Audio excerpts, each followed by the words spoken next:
कल्पना कीजिए कि हर सुबह जब आप अपनी आंखें खोलते हैं तो ब्रह्मांड आपके लिए एक नया संदेश लेकर आता है।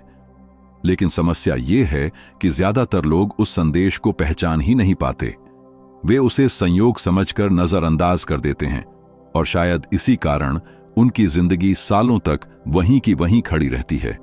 लेकिन अगर मैं आपसे कहूं कि आपकी किस्मत बदलने की शुरुआत किसी बड़ी चीज से नहीं बल्कि एक साधारण आदत से हो सकती है, तो क्या आप विश्वास करेंगे? कहानी शुरू होती है एक छोटे से कस्बे से, जहां विवेक नाम का एक युवक रहता था। वह मेहनती था, ईमानदार था और सपने भी बड़े देखता था। लेकिन उसकी जिंदगी में एक अजीब समस्या थी। वह जितनी मेहनत करता उतने परिणाम उसे कभी नहीं मिलते। नौकरी में प्रमोशन नहीं, व्यापार में लाभ नहीं और रिश्तों में भी संतुष्टि नहीं।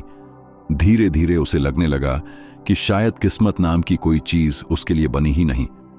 एक दिन वह बेहद निराश होकर शहर से दूर एक पुराने आश्रम पहुंचा। वहां एक वृद्ध साधक रहते थे जिन्हें लोग ज्ञान का भंडार मानते थे। विवेक ने उनसे पूछा, गुरुजी, मैं मेहनत करता हूं, फिर भी जीवन में बरकत क्यों नहीं आती? आखिर मुझसे गलती कहां हो रही है?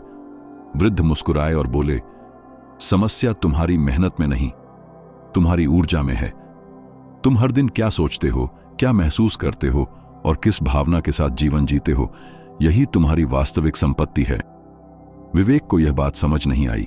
उसने पूछा, लेकिन इसका धन और सफलता से क्या संबंध है? साधक उसे आश्रम के पीछे बने एक बगीचे में ले गए। वहां सैकड़ों पौधे लगे हुए थे, कुछ हरे भरे थे और कुछ सूख चुके थे। साधक बोले, देखो, सभी पौधों को एक जैसी मिट्टी और पानी मिला, फिर भी कुछ फल फूल रहे हैं और कुछ नहीं, क्योंकि जीवन केवल बाहरी संसाधनों से नहीं चलता, भीतर की अवस्था भी उतनी ही महत्वपूर्ण होती है। फिर उन्होंने विवेक को एक छोटा सा अभ्यास बताया। बोले, अगले 40 दिनों तक हर सुबह उठकर एक कागज पर 3 चीजें लिखना जिनके लिए तुम सच में आभारी हो। बस इतना करना और बाकी कुछ नहीं। विवेक को यह सुनकर निराशा हुई। उसे लगा कि वह कोई बड़ा रहस्य जानने आया था, लेकिन यहां तो उसे केवल धन्यवाद लिखने के लिए कहा जा रहा है। फिर भी उसने सोचा कि कोशिश करने में क्या हर्ज है। अगली सुबह उसने पहला वाक्य लिखा, मैं अपने परिवार के लिए आभारी हूं। दूसरा लिखा, मैं स्वस्थ हूं। तीसरा लिखा, मेरे पास आज काम करने का अवसर है। शुरुआत में उसे यह सब अजीब लगा, लेकिन कुछ दिनों बाद उसने महसूस किया कि उसके भीतर एक बदलाव आने लगा है। जो व्यक्ति पहले हर समय शिकायत करता था, अब छोटी छोटी खुशियों को भी देखने लगा था। 1 महीने बाद उसके साथ कुछ ऐसा हुआ जिसकी उसने उम्मीद नहीं की थी। ऑफिस में जहां लोग उससे दूरी बनाकर रखते थे, वहीं अब लोग उसकी सलाह लेने लगे। उसका व्यवहार बदल गया था। उसके चेहरे पर पहले से ज्यादा आत्मविश्वास दिखाई देने लगा था। धीरे धीरे अवसर भी आने लगे। एक नया प्रोजेक्ट मिला, कुछ पुराने संपर्क फिर से जुड़ गए, यहां तक कि उसका स्वास्थ्य भी पहले से बेहतर महसूस होने लगा। लेकिन असली रहस्य अभी बाकी था। 40वें दिन वह फिर उसी साधक के पास पहुंचा।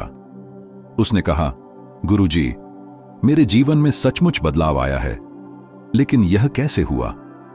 साधक मुस्कुराए और बोले, क्योंकि तुमने ब्रह्मांड को बदलने की कोशिश छोड़कर खुद को बदलना शुरू किया। ज्यादातर लोग चाहते हैं कि परिस्थितियां बदल जाएं ताकि वे खुश हो सकें, लेकिन सच इसका उल्टा है। जब इंसान भीतर से बदलता है, तभी परिस्थितियां बदलने लगती हैं। उन्होंने आगे कहा, आभार केवल एक शब्द नहीं है, यह चेतना की अवस्था है। जब तुम शिकायत करते हो तो तुम्हारा मन अभाव पर केंद्रित होता है, लेकिन जब तुम धन्यवाद देते हो तो तुम्हारा ध्यान उन चीजों पर जाता है जो पहले से तुम्हारे पास हैं, और जिस चीज पर ध्यान जाता है वही बढ़ने लगती है। विवेक अब समझने लगा था कि असली चमत्कार किसी वस्तु में नहीं बल्कि मन की दिशा में छिपा होता है। साल बीतते गए, उसकी आर्थिक स्थिति सुधरी, परिवार में खुशहाली आई और सबसे महत्वपूर्ण बात यह कि उसके भीतर शांति पैदा हुई। अब वह हर सफलता का श्रेय केवल मेहनत को नहीं बल्कि उस मानसिक अवस्था को भी देता था जिसने उसे अवसरों को पहचानना सिखाया। एक दिन उसके एक मित्र ने पूछा, तुम्हारी जिंदगी इतनी बदल कैसे गई? विवेक मुस्कुराया और बोला, मैंने केवल एक आदत बदली थी। मैंने शिकायत करना कम और धन्यवाद देना ज्यादा शुरू कर दिया। उसका मित्र हंस पड़ा। उसे लगा कि इतनी छोटी सी बात जीवन कैसे बदल सकती है। तब विवेक ने कहा, जीवन हमेशा बड़ी घटनाओं से नहीं बदलता। कई बार एक छोटा सा विचार, एक नई आदत या एक अलग दृष्टिकोण पूरी दिशा बदल देता है। आज भी अगर आप ध्यान से देखें तो पाएंगे कि जो लोग हर समय शिकायत करते हैं वे अक्सर तनाव और असंतोष में रहते हैं, जबकि जो लोग आभार की भावना रखते हैं वे कठिन परिस्थितियों में भी अवसर खोज लेते हैं।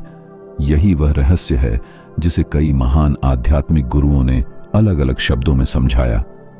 असली समृद्धि केवल बैंक खाते में नहीं होती, वह मन की स्थिति में होती है, क्योंकि जब मन समृद्ध होता है तो इंसान अवसरों को पहचानता है, सही निर्णय लेता है और जीवन में आगे बढ़ता है। तो अगली बार जब आप सुबह उठें तो एक पल के लिए रुकिए, उन चीजों के बारे में सोचिए जो पहले से आपके पास हैं।